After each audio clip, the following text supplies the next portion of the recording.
بص يا صاحبي، في سؤال محدش بيركز فيه: ليه الناس دي بتختار ضحاياها بعناية؟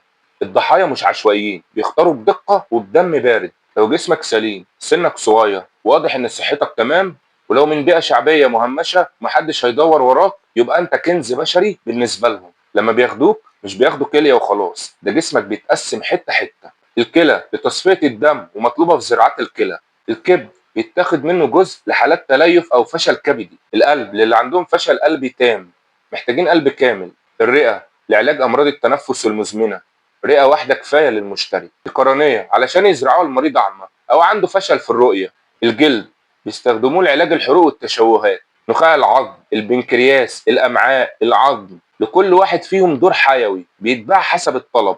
كل عضو ليه زبون وليه تمن، والتمن ده مش ليك، ده على جثتك.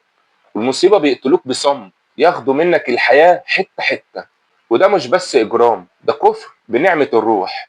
ربنا سبحانه وتعالى قال: ومن يقتل مؤمنا متعمدا فجزاءه جهنم خالدا فيها.